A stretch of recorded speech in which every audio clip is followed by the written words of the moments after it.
Assalamualaikum warahmatullahi wabarakatuh. Aksi nyata modul 1.4 Budaya Positif di Sekolah. Sebelumnya, perkenalkan nama saya Sri Murni, calon guru penggerak dari UPTD SDN Negeri 1 Margadadi. Perkenalkan juga untuk pengajar praktik saya Ibu Haji Wasilah dan Bapak Dede Muhammad Rifa sebagai fasilitator saya.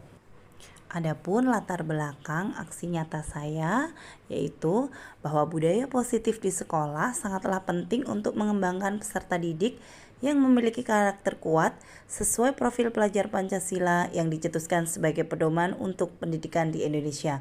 Untuk membangun budaya positif tentunya perlu menyediakan lingkungan yang positif juga. Tujuan aksi nyata saya adalah mewujudkan murid yang merdeka dan mempunyai disiplin diri yang kuat, serta menumbuhkan budaya positif di sekolah, yaitu dengan meyakini nilai-nilai kebajikan universal. Selanjutnya, tolak ukur aksi nyata saya adalah terbentuknya keyakinan kelas melalui kegiatan kesepakatan kelas oleh masing-masing guru.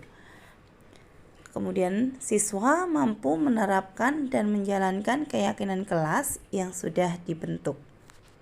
Adapun dukungan yang dibutuhkan adalah dukungan dari kepala sekolah, guru, siswa agar tindakan yang sudah disusun dapat berjalan dengan lancar dan menyeluruh. Sarana dan prasarana untuk menumbuhkan budaya positif di sekolah dan juga tentunya dukungan dari orang tua.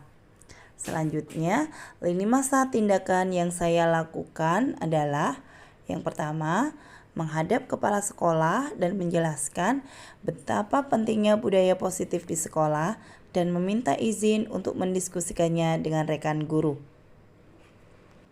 Tindakan yang kedua yang saya lakukan adalah berkoordinasi dan berkolaborasi dengan guru atau teman sejawat lainnya untuk membuat keyakinan kelas masing-masing.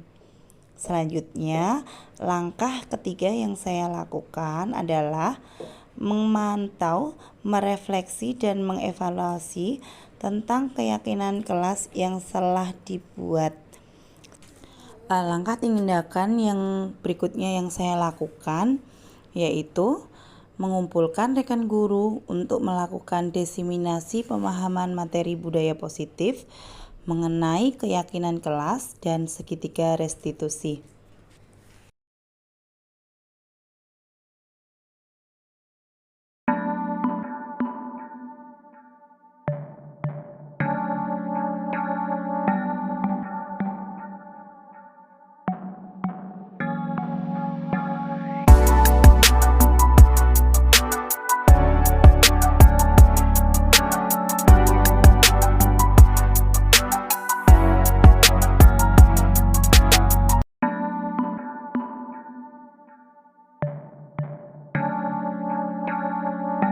Waalaikumsalam warahmatullahi wabarakatuh.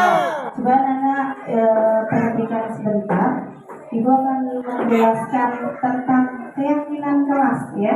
Kalian akan membuat keyakinan kelas kalian masing-masing, yaitu dengan menuliskan keyakinan kelas agar pembelajaran dapat berjalan dengan lancar. Oke, sekarang Ibu jelaskan dulu apa sih keyakinan kelas itu? Keyakinan kelas itu yang harus kalian taati ya di kelas ini. Kalian kelas berapa? Iya. Nanti di kelas 2 ini ada aturannya. Misalnya apa tadi? Ya, kalau kalian boleh nggak berangkatnya itu terlambat? Nggak boleh. Tidak boleh. Kemudian kalau buang sampah bagaimana? Pada tempatnya. Kalian tuliskan keyakinan kelas. Nanti kita akan membuat kesepakatan kelas yang akan ditempel di papan tulis. Oke, siap? Ya. Duduk yang rapi. Ibu akan bagikan kertasnya. Kalian nanti tulis keyakinan kelasnya ya. Oke.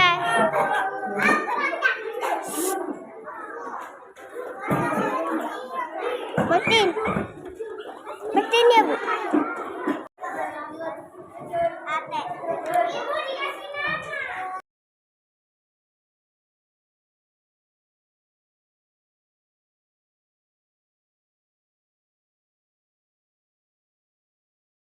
Ibu sudah mau direpotkan, sudah mau bekerja sama untuk sharing di sini ya, dalam kegiatan tugas saya sebagai calon guru penggerak, yaitu penerapan budaya positif.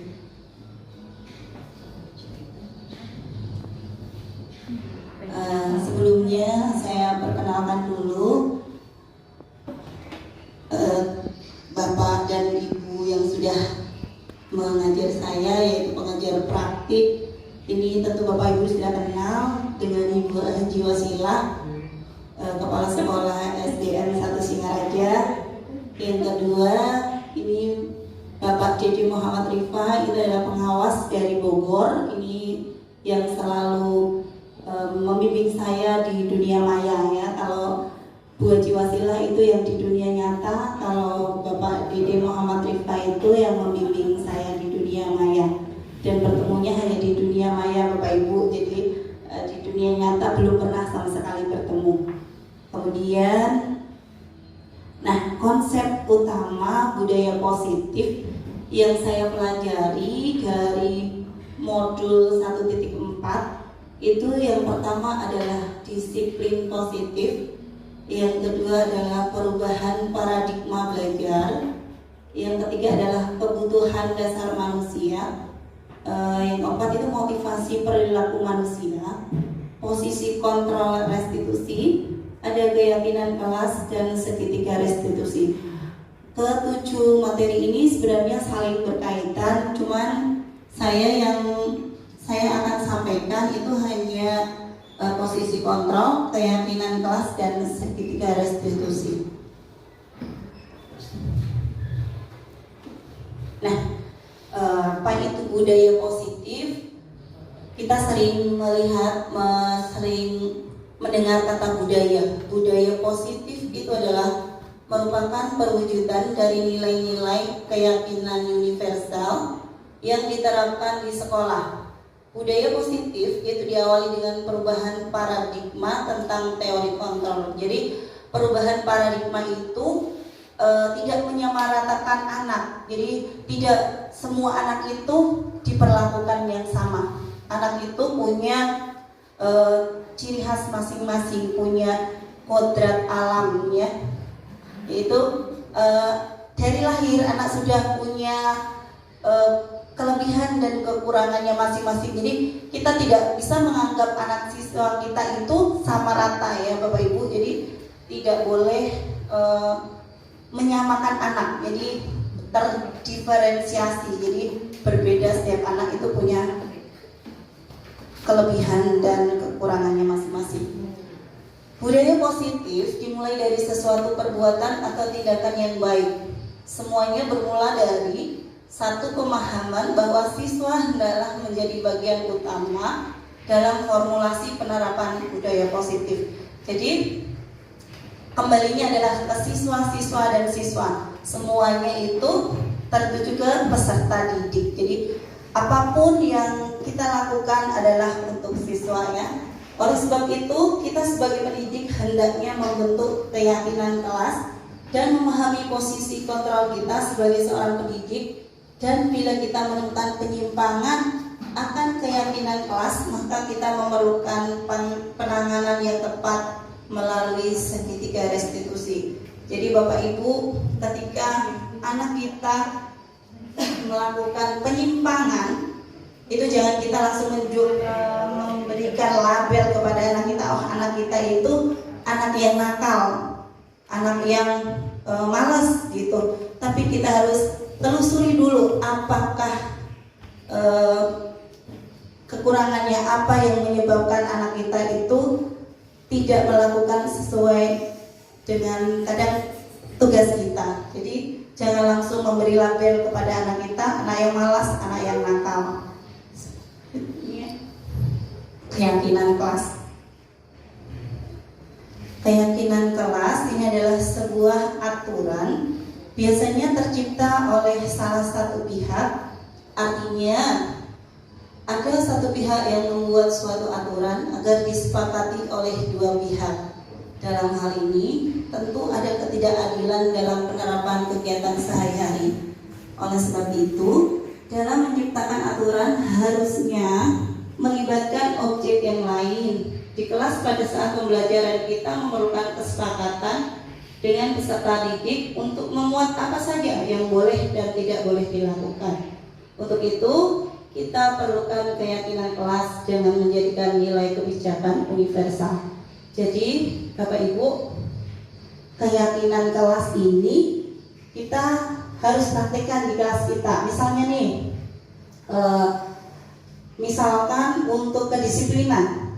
Jadi bukan kita gurunya ya yang membuat peraturan kelas, tapi ini lebih keyakinan. Jadi biar anak itu dengan biar keluar karakternya melalui diri anak itu sendiri.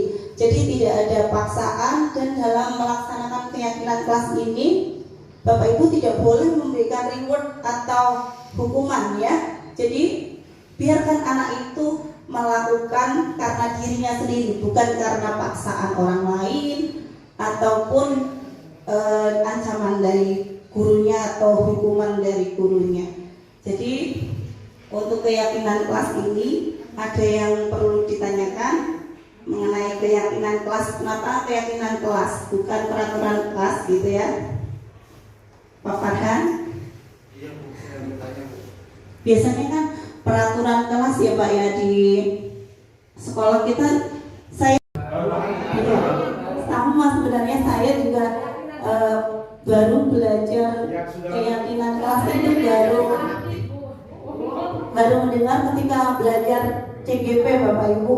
Saya juga kenapa kok keyakinan kelas begitu, bukan peraturan kelas. Padahal kita sering mendengar tata tertib kelas, peraturan kelas itu yang sering kita dengar ya. Kenapa keyakinan kelas? Jadi kalau peraturan kelas itu kan terciptanya itu dibuat oleh salah satu pihak. Jadi ada pihak yang mungkin dirugikan gitu ya.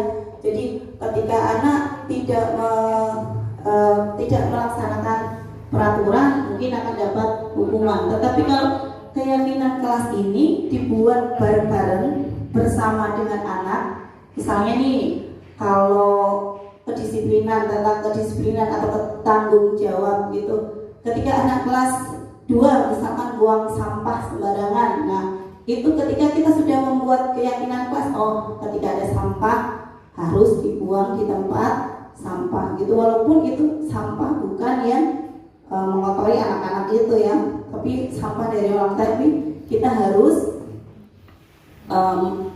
mengambil sampah itu dan membuangnya di tempat sampah. Itu contoh dari tanggung jawab tadi. Kemudian juga keyakinan kelas itu harus dibuat bareng-bareng, sepakat dengan anak. Apa yang anak inginkan itu guru juga harus tahu gitu. Berarti intinya dimusyawarahkan dulu. Iya, jadi bareng-bareng Pak. Jadi harus bareng-bareng sama-sama merumuskan apa yang menjadi keyakinan di kelas itu masing-masing. Jadi itu yang baru saya praktikkan mungkin di kelas 2 tentang sampah, mungkin membuang sampah, kedisiplinan dan bertanggung jawab. Contoh keyakinan kelas terkait dengan masuk sekolah. Iya, berarti tentang kedisiplinan gitu ya. Sekolah juga. Iya Pak Haji. Oh, masuk jam berapa begitu? Bukan, kalau itu kalau tentang itu bukan termasuk, maksudnya misalnya nih kalau kedisiplinan itu anak-anak itu memakai seragam sesuai dengan itu termasuk tata tertib mungkin Pak Haji, bukan ke keyakinan kelas. Mungkin kalau keyakinan kelas lebih ke yang tata karakter di kelas bukan lebih luas gitu Pak Haji. Jadi mungkin lebih lingkupnya itu tidak terlalu luas, jadi di dalam kelas mungkin seperti itu. Mungkin Pak Farhan bisa menambahkan. Ya. Kalau kan setiap ini kan punya aturan sekolah atau tata tertib. Masuk pukul 7.00. Ya. Nah, sekarang dalam keyakinan kelas itu dimunculkan tidak hal semacam itu tuh. Ya. kan? Karena sekarang kan jam tertib kelas katanya harus keyakinan, ya kan? Masuk kita punya aturan jam 7 harus masuk. Jam 12.30 pulang sekolah. Ini kan tata tertib atau sekolah. Nah sekarang yang munculnya ini keyakinan kelas, ada ya paradigma baru lah. Iya. Ini gimana penerapan untuk masuk sekolahnya tuh? Iya. Muncul sih. Kalau itu mungkin tadi keyakinan kelas itu lebih kalau berangkat pukul 7 itu kan lebih satu sekolahan gitu. Tapi kalau keyakinan kelas itu boleh Pak berbeda-beda. Setiap kelas 1, 2, 3 dan 4, 5, 6 itu boleh beda-beda di dalam membuat peraturan keyakinan kelas itu. Contohnya saja mungkin keyakinan kelas 1, 2 berbeda dengan keyakinan kelas di kelas tinggi, mungkin 4, 5, 6 mungkin berbeda gitu. Tapi kalau aturan di kelas harus berangkat pukul 7 nanti ditawar-tawar boleh jam 9, jam 8 kalau tidak di aturan sekolahnya. Jadi aturan sekolah itu tetap di kelas itu kan keyakinan kelas itu berbeda dengan aturan di sekolah. Jadi tidak ada tawar-menawar nanti, oh kalau Senin pakaiannya merah putih, nanti ditawar boleh bebas gitu, nanti jadinya itu tidak ada keseragaman gitu. Jadi mungkin aturan keyakinan kelas itu intinya dalam keyakinan ranah yang harus dituangkan dalam ini ya, iya. dalam poin-poin keyakinan itu berarti tidak mencakup keseluruhan sekolah. Tidak mencakup keseluruhan, ya. Jadi sekolahnya aja nggak mau bu sampai jam 9 jam masuk sekolah. Iya. Ya. Iya, nanti anak-anak nanti akan yang berangkatnya biasanya pagi oke-oke aja. Mungkin kalau yang suka berangkat siang akan menawar berangkatnya pukul 9 atau 8. Jadi mungkin lingkupnya kalau keyakinan kelas di kelas. Iya. Contohnya PR mungkin ya. Iya. Pekerjaan kelas. Iya betul Pak. Jadi lebih ke karakter anak yang ada di kelasnya. Paling lebih ke ini jadi kan harus katanya tidak boleh Bersama-sama. tidak boleh Memaksakan kita. Jadi kalau di kelas itu ide tetap mungkin dari guru-guru mengarahkannya. Jadi kita hanya membuat kesepakatan dari gurunya ke anaknya gitu. Misalnya disiplin tadi Bu, disiplin bertanggung jawab, membuang sampah pada tempatnya. Ketika anak menumpahkan air, itu nanti konsekuensinya bagaimana? Oh, dipel sendiri tanpa kita menyuruh. Ketika keyakinan kelas itu sudah disepakati, insya Allah anak itu nggak usah nanya ke gurunya lagi Bu. Ketika air tumpah di kelas, anak pasti langsung nyari pelan sendiri gitu. Jadi itu salah satu contoh keyakinan kelas. Iya, tanggung jawabnya. Barangkali Pak Obi mau menambahkan? berarti gini ya Ibu Murni ya. Kalau biasanya aturan di kelas itu misalkan dibuat nih dipasang lah gitu kan, dibuat tulisan seperti itu, belum karuan buat aku baca ya mungkin ya. Tapi dengan dibuat keyakinan kelas, anak memilih sendiri, anak menentukan sendiri, mau nggak mau kan mereka kan membaca dan akhirnya tahu dan ingat selalu karena dia merasa memilih itu. Kurang lebih seperti itu ya Ibu Murni ya. terima kasih buat Ayu Pak Farhan. Ada yang mau menambahkan lagi? Mungkin Pak Opi? Ibu Bos. Ibu Atun? Jadi Bapak Ibu sepakat ya kalau keyakinan kelas itu ranahnya bukan ke aturan berangkat sekolah pukul 7, kemudian lagi memakai seragam, iya bebas begitu, tidak. Tapi Beda ya antara nah, ini adalah contoh keyakinan kelas yang sudah dibuat. Jadi anak-anak yang menuliskan lagi, misalnya Miss Justin di kelas itu anak-anak dikasih kertas, misalkan menuliskan keyakinan kelasnya masing-masing. Jadi itu yang sudah disepakati. yang sudah disepakati. Jadi nanti ada mungkin kalau kelas kecil hanya menuliskan saja, tapi kalau mungkin di kelas gede atau di kelas tinggi ya 4, 5, 6 itu nanti ada kesepakatannya, ada tanda juga, biar anak-anak tahu, oh ini kesepakatan kelas ini sudah disepakati bersama. Jadi ketika anak itu melanggar, anak sudah tahu konsekuensinya, seperti itu. Lanjutkan. Oh, yang ditempel-tempel ini adalah keyakinan kelas yang sudah dibuat, Bu. Misalnya jujur, tulisan anak sendiri. Bahwa saya sudah melakukan ini. Bukan. Ini adalah misalnya kita membuat keyakinan kelas jujur, misalkan Bu, atau kedisiplinan. Itu misalkan kedisiplinan itu dengan anak menuliskan di kertas lalu ditempel di situ di papan pengumuman itu, biar anak tak membaca. Anak membuang sampah pada tempatnya, berarti anak itu sudah melakukan tanggung jawabnya. Gimana Pak Wis? Sepertinya tadi mau ada pertanyaan. Iya Bu, kan di keyakinan kelas ini sudah ada kesepakatan bersama. Apakah ada sanksi juga yang disepakati bersama? Bentuk sanksi-sanksi itu bentuknya seperti apa? Apakah kesepakatan bersama ini sesuai dengan keinginan siswa? Misalkan, Pak, kalau nggak mengerjakan tiket kita denda saja, itu kesepakatan bersama kita, itu diperbolehkan atau kita harus perbaiki itu, seperti itu Bu?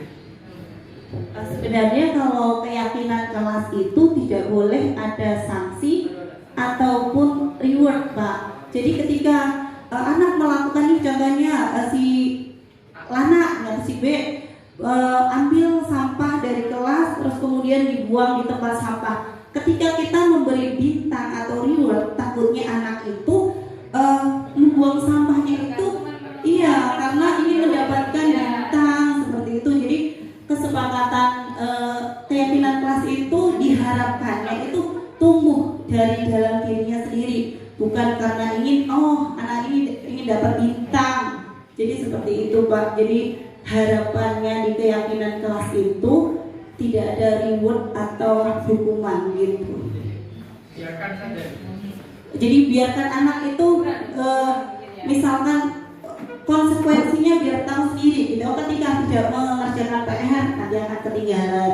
Ketika tidak membuang sampah kotor seperti itu. Jadi kita tanamkan kepada anak-anak agar anak-anak itu tumbuh dalam dirinya itu menanamkan karakter, biar anak itu peduli dengan lingkungan, peduli dengan sekeliling kita gitu Pak. Jadi kalau untuk hukuman dan reward itu dalam keyakinan kelas itu sebenarnya tidak dibenarkan. Tapi kita mungkin lihat konteks lainnya juga, bagaimana misalkan anak itu dikasih hukuman, kira-kira boleh nggak? Biasanya kita kan kadang hanya dengan menguji atau apa itu boleh mungkin karena ada itu, tapi kalau dari hukuman sepertinya jangan gitu Pak. Nah soalnya ini yang ditumbuhkan dalam keyakinan kelas itu adalah tanggung jawab karakternya, jadi kesadaran diri yang timbul dari diri kita sendiri. Jadi Siswa saya bertanya, Pak, setelah kita sepakati bersama nih, jika teman saya tidak melakukan itu, apa konsekuensinya? Kan seperti itu. Iya. Maka nggak ada tuh yang namanya sanksi atau apapun kegiatan ini. Ya sebenarnya kalau sanksi itu tidak diperbolehkan, tapi nanti melihat konteks, barangkali kalau itu nanti bisa ditawar lagi, tapi sesuai dengan kesepakatan di awal saja bagaimana gitu, tergantung di kelasnya. Mungkin kalau anak kelas 1 tidak mungkin juga dihukum dengan membayar atau didenda gitu aja Pak. Jadi yang namanya keyakinan kelas itu sesuai dengan tadi yang apa yang dirumuskan bersama dengan anak-anak. Mungkin begitu. Coba Farhan menambahkan.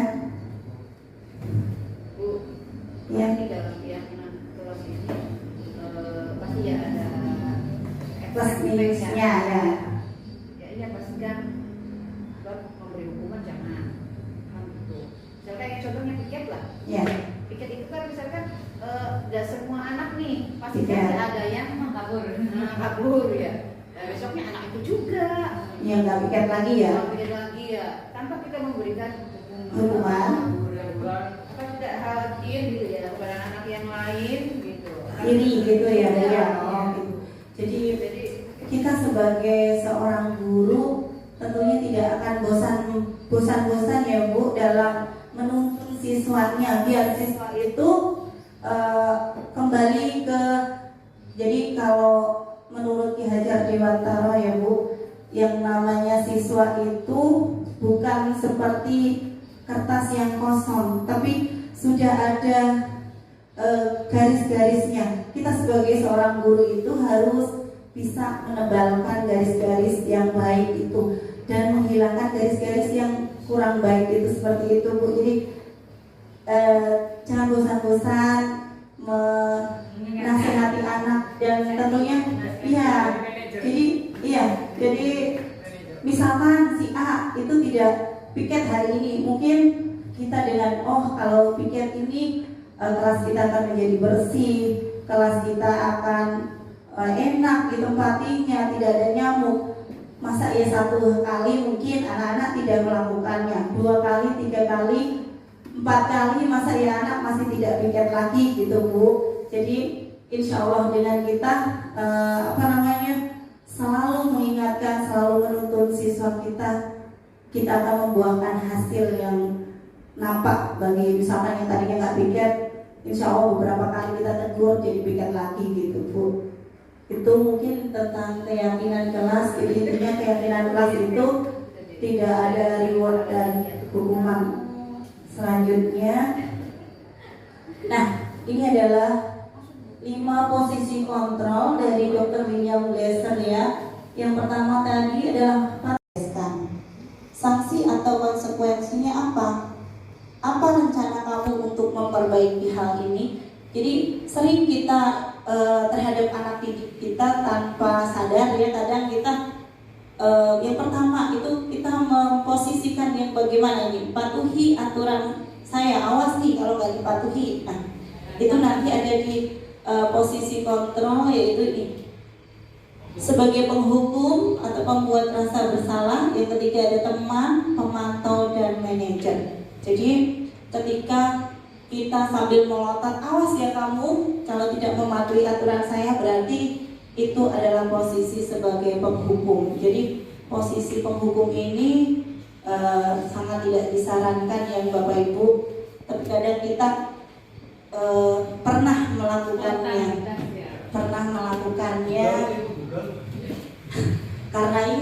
karena suasana hati mungkin juga, tapi seburuk suasana hati apapun jangan pernah melakukan itu yang pada posisi penghukum.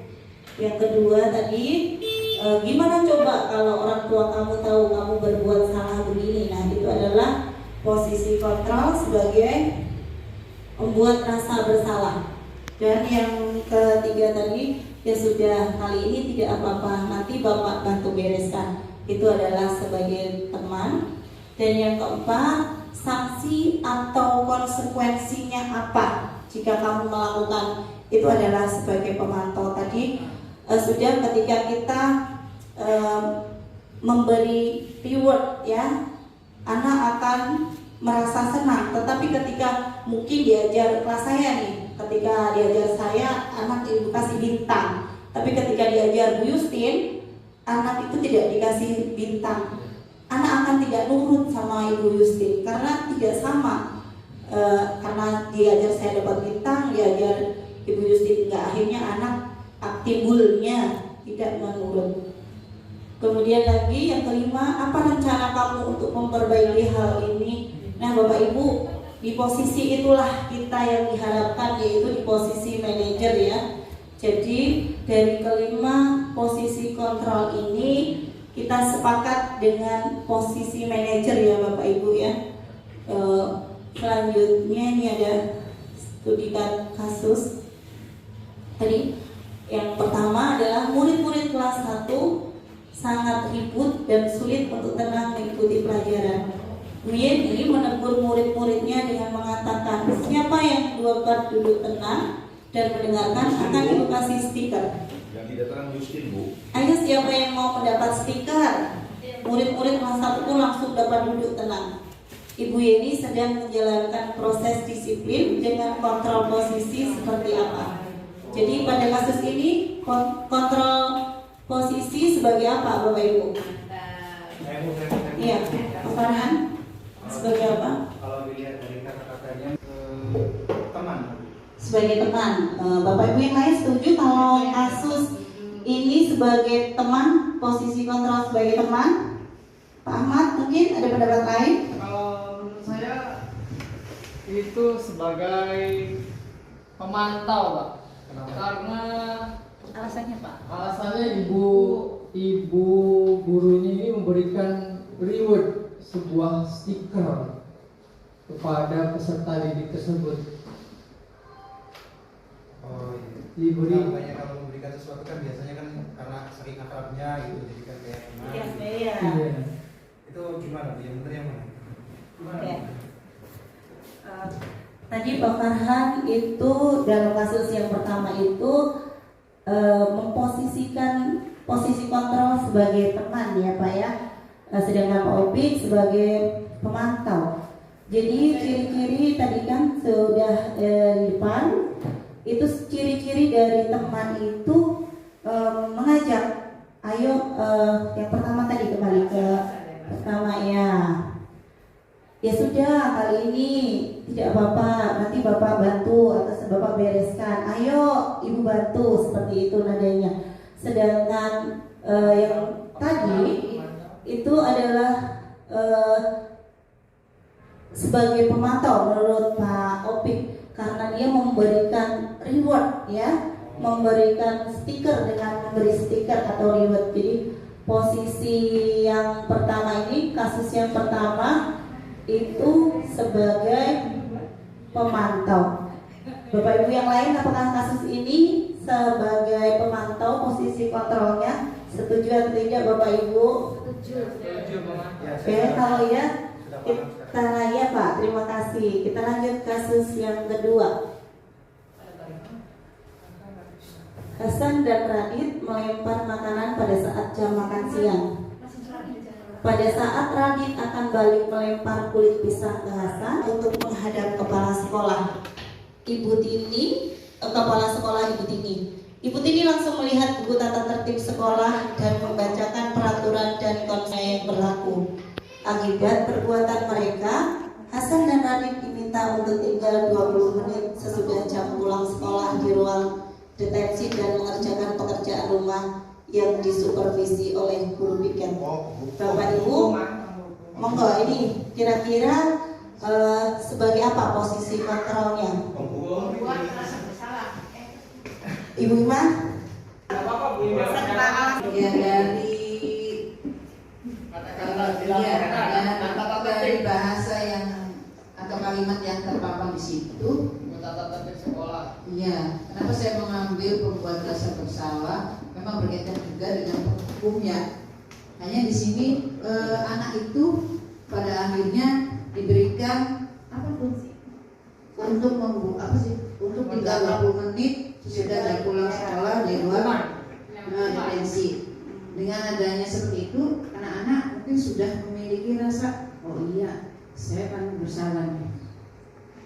Iya. Ya, tidak. Oke, terima kasih. Ada rasa apa ya? Ada rasa bersalah dalam kasusnya begitu. Jadi Bu Ima menyimpulkan kalau kasus yang kedua ini posisinya pembuat rasa bersalah. Bapak Ibu ada pendapat lain untuk kasus yang Hasan dan Radit? Monggo Pak Farhan. Tadi pada pemantau tuh Bu, yang kasus sebelumnya Ibu bilang tuh kan ada reward dan punishment ya. Ini kan punishment juga. Apa bedanya punishment di pemantau sama yang di penghukum? Apa ada bedanya? Mungkin kalau penghukum itu tidak sesuai dengan kesalahannya Pak. Misalkan nih, ketika Pak Robi mengajarkan olahraga, anak telat nih, tapi anak itu diberi hukuman atau konsekuensi nih, Bapak Ibu bedakan dulu antara hukuman dengan konsekuensi. Misalnya nih, ada si Radit berangkat ke sekolah, jam pertama adalah olahraga. Ketika itu Radit telat Pak. Nah, Pak Robi menyuruh anak tersebut untuk lari lapangan 2 kali. Nah, ketika beda lagi dengan ketika Pak Robi ngajar di kelas 6, itu ada siswa yang tidak mengerjakan PR. Tapi Pak Opiknya itu menyuruh siswa yang tidak mengerjakan PR itu menguras kamar mandi, Pak. Jadi dari dua kasus itu memang kelihatannya itu memberi hukuman, tetapi sebenarnya kira-kira Bapak Ibu bisa menyimpulkan mana yang hukuman, mana yang konsekuensi tidak? Dari kasusnya Pak Opik kira-kira itu hukuman atau konsekuensi? Hukuman, iya. Karena kesalahannya itu tidak nyambung, iya. Kemudian pada kasusnya Pak Robi, ketika Pak Robi mengajar PJOK dan ada siswa yang terlambat, itu disuruh lari. Itu konsekuensi, ya betul sekali konsekuensi Bu. Karena antara olahraga itu kan nyambung, masih nyambung. Dan lari itu pun sebagai pemanasan agar sehat juga ya. Berbeda dengan tadi kasus yang Pak Opik ketika nggak ngerjain PR suruh nguras kamar mandi. Jadi mungkin seperti itu Pak. Ini hanya contoh Pak, itu tidak sebenarnya sih. Jadi ya ini Pak Opik ya, insya Allah Pak Opik mah tidak seperti itu. Ketika jadi ini sama kasus yang kedua, jadi tadi kasus yang kedua belum ada kesepakatan ini pembuat rasa bersalah atau penghukum Pak. Penghukum ya. Karena nggak nyambung. Iya. Iya. Kesalahan yang dilakukan dengan hukuman yang. Oke. Ya, jadi disepakati ya Pak ya, kasus yang kedua itu adalah sebagai kasus restitusi. Itu ciri-cirinya ada 9 ciri dari segitiga restitusi. Yang pertama adalah bukan untuk menebus kesalahan, namun untuk belajar dari kesalahan. Jadi anak-anak ketika melakukan kesalahan itu bukan ingin menebus kesalahannya, tapi belajar dari kesalahan tersebut. Yang kedua, memperbaiki hubungan. Jadi ketika anak melakukan kesalahan bukan begitu saja, tapi diperbaiki hubungan dengan temannya, tapi menyelesaikan masalah dengan solusi. Anak bisa menemukan solusinya sendiri. Yang ketiga, tawaran bukan paksaan. 4, restitusi itu menuntun untuk melihat ke dalam diri. Dan nomor 5, restitusi mencari kebutuhan dasar. Anak itu melakukan kesalahan tadi jangan langsung divonis, tapi cari apa sih kebutuhan tadi, 5 kebutuhan yang belum terpenuhi anak. Jadi kita mencari solusinya dengan mencari tadi apa sih kebutuhan yang belum didapatkan anak ini. Ketika anak suka caper tadi cari perhatian, berarti ada kebutuhan yang belum terpenuhi, yaitu tadi apa?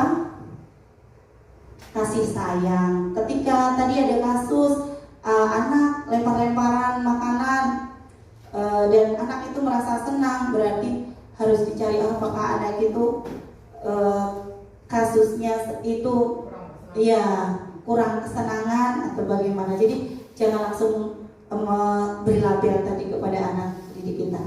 Kemudian lagi, restitusi diri adalah cara terbaik untuk memperbaiki diri.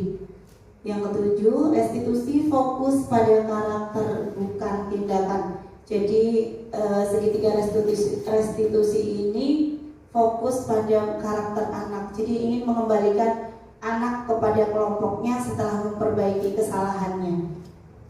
Kemudian yang ke-8, restitusi fokus pada solusi. Jadi bukan mana yang benar, mana yang salah, tapi untuk mencari solusinya.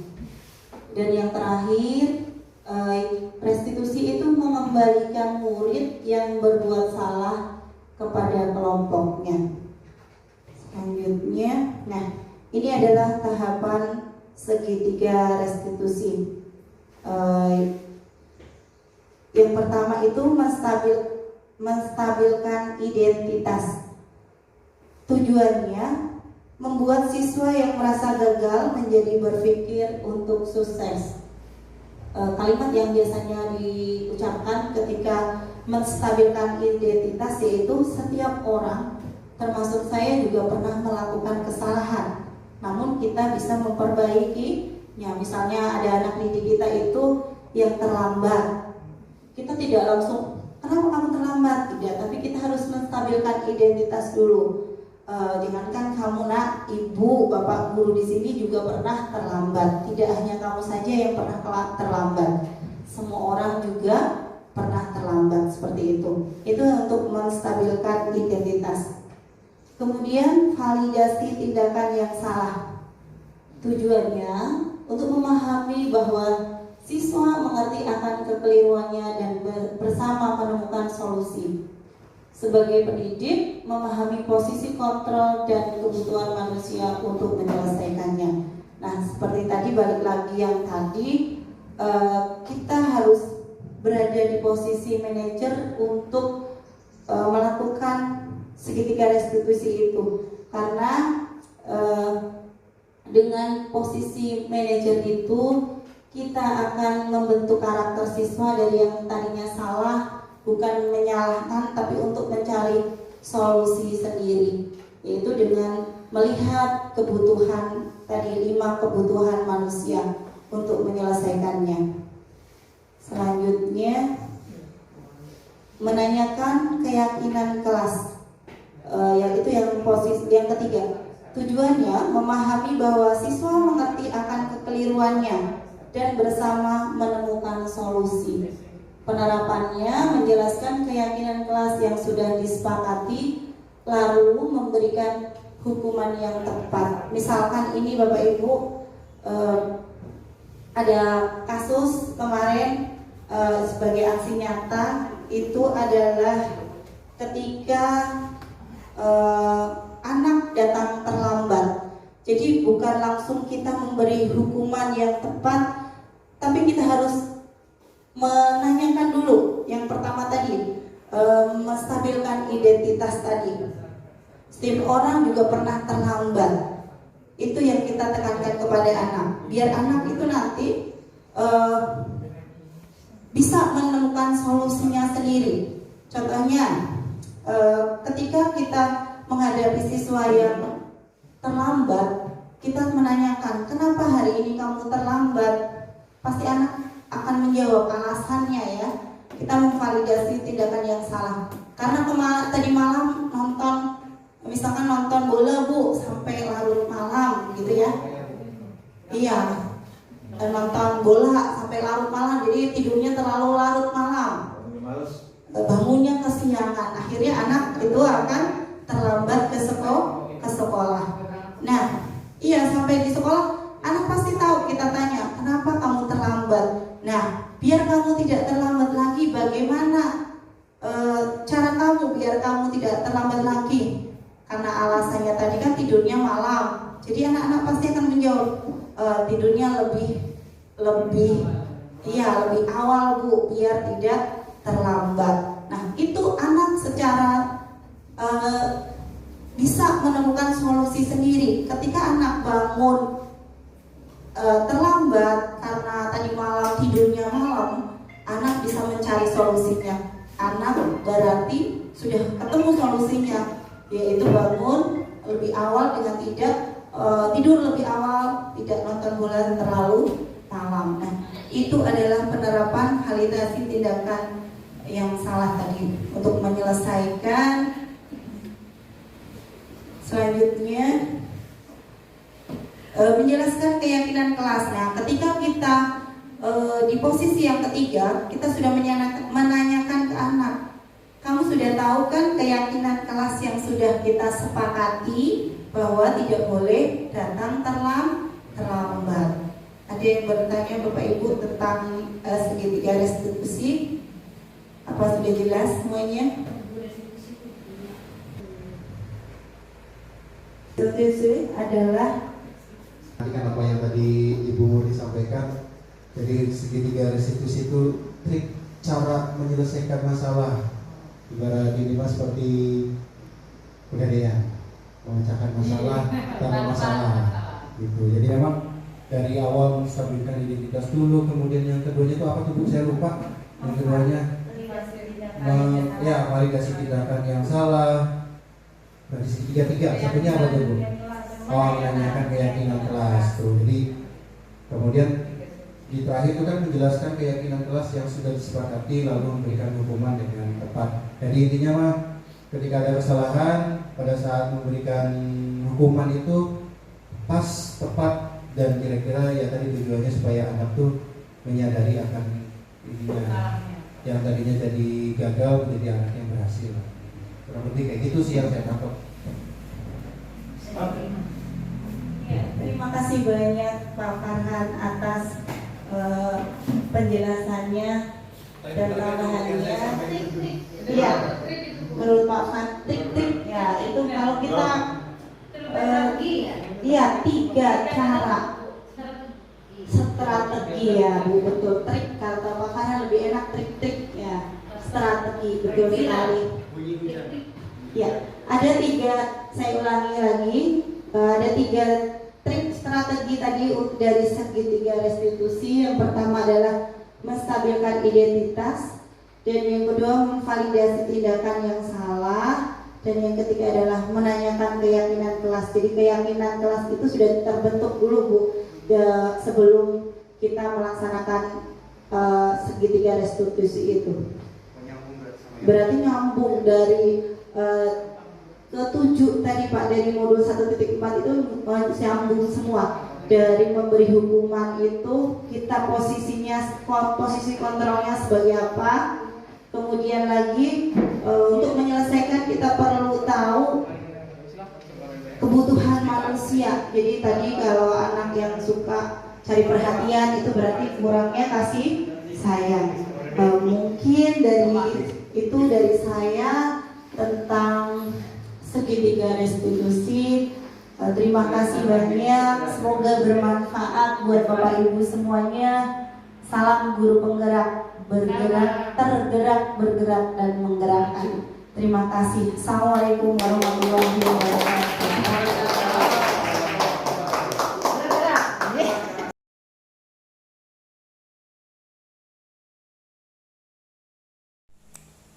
Assalamualaikum warahmatullahi wabarakatuh.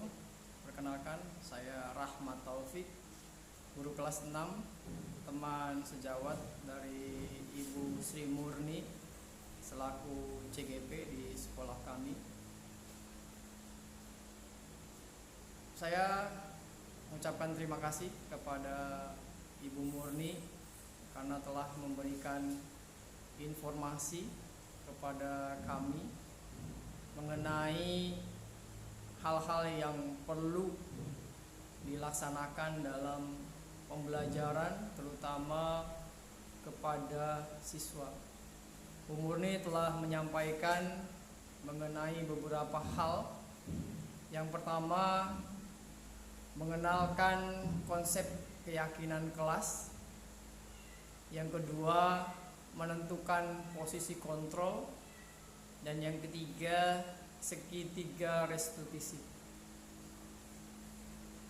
Bu Murni menyampaikan konsep keyakinan kelas, yaitu di mana tata tertib yang biasanya dilakukan oleh kelas dibuat secara individu oleh beberapa pihak atau sebelah pihak, maka lebih baik atau sebaiknya dibuat dengan keyakinan kelas, yaitu dengan cara siswa memiliki atau siswa ini berembuk dengan teman lainnya untuk membuat hal-hal yang menjadi kesepakatan bersama.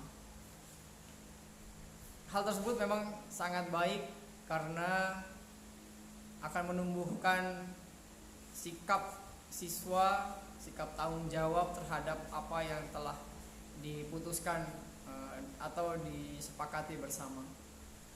Dan yang kedua, Ibu Murni telah menyampaikan mengenai menentukan posisi kontrol.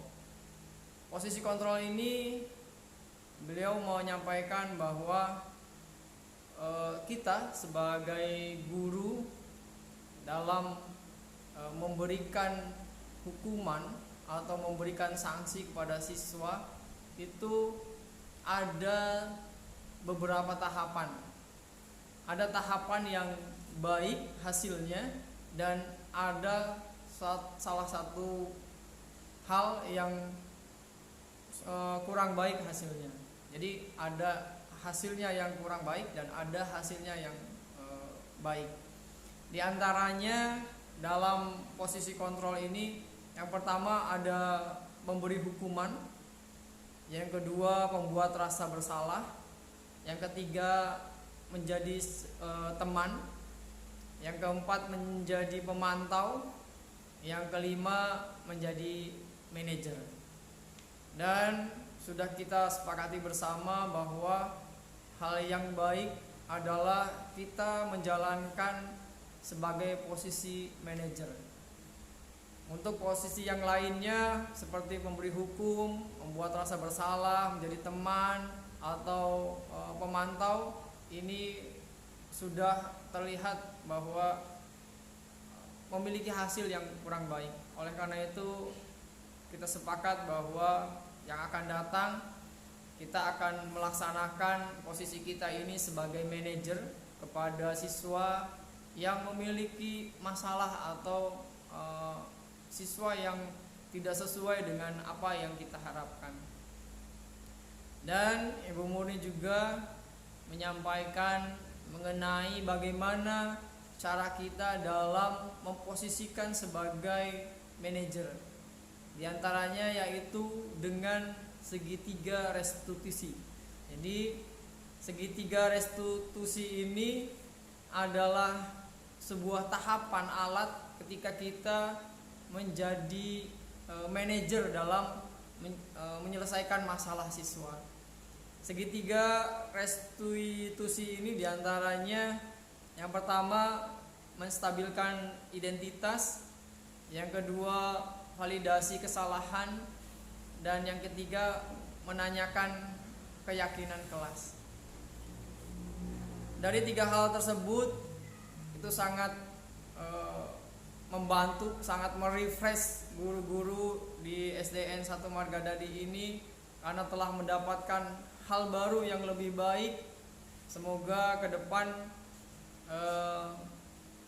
generasi bangsa kita ini memang harus semakin baik.